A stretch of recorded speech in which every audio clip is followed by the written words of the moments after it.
The great tragedy of experiencing narcissistic abuse is not necessarily the abuse itself, but rather the long-term effects that the abuse can have on the victim or the target.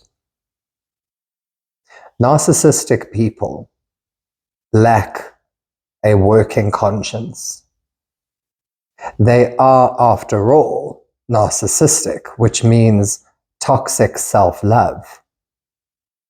These are individuals who are incapable of considering you, your needs, your autonomy, your individuality.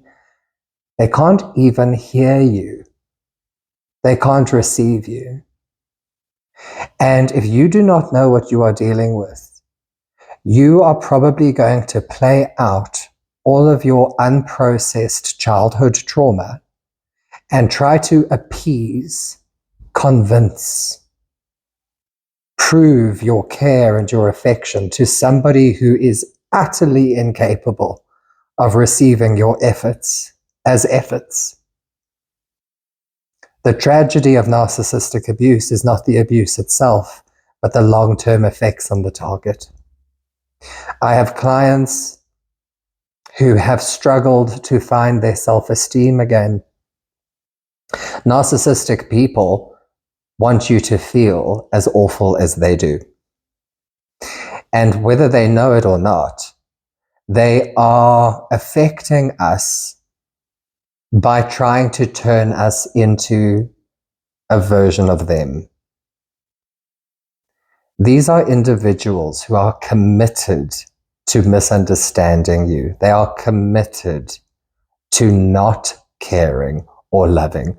And in fact, the absolute truth is they're not choosing to not love. They're not choosing to withhold. They have nothing to give. It wasn't there in the first place. It hasn't been there since childhood.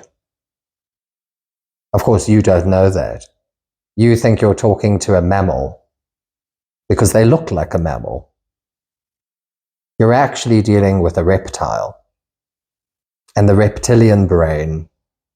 These are people who live in survival mode. These are people who do not understand, consider, or explore the abstract, the symbolic, the spiritual, the metaphysical. They don't understand that. They literally move day by day, hour by hour, looking for what is called narcissistic supply. And that supply can be anything. It could be your attention, it could be your care, it could be your affection, it could be sex, it could be food, it could be a place to stay.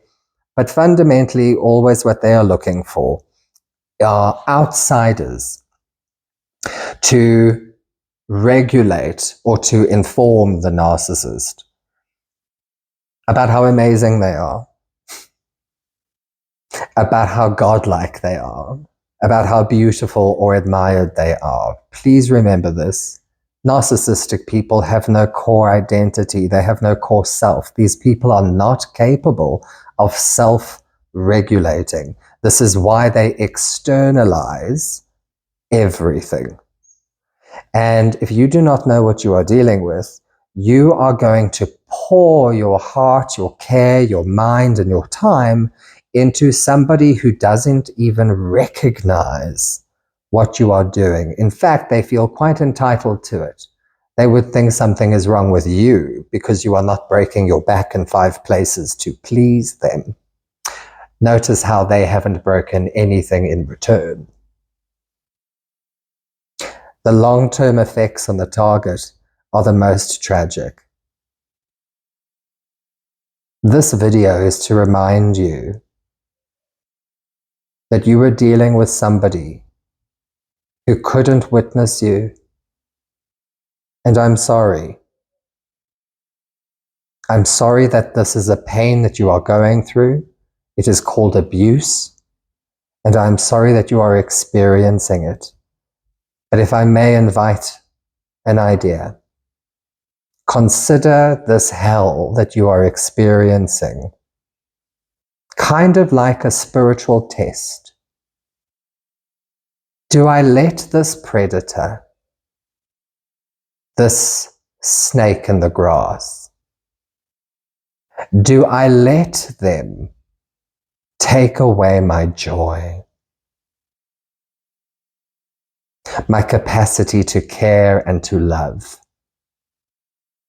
Do I allow this absent human to make me absent with myself?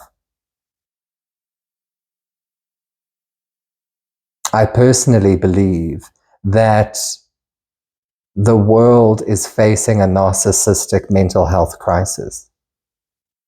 And from a spiritual point of view, that might be an opportunity to not go to war with these already broken people, but to practice some empathy and some compassion. Yes, from a distance. But these people are also our teachers. They teach us what we should not tolerate. And there is a deeper opportunity. Can I allow the wounds, the betrayal, the difficulties, the complete topsy-turvydom that this person has brought into my world? Can I allow this to become an opportunity or an invitation for my own evolution? Because we do get to a crossroads when we are abused.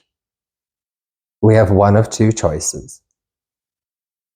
We can go into the pain and the victim-like space, and I am not taking away the fact that you are a victim and that you were targeted and that you were abused.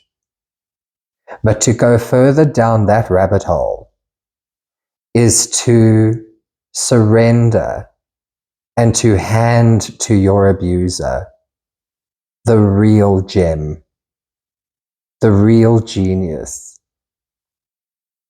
What is that?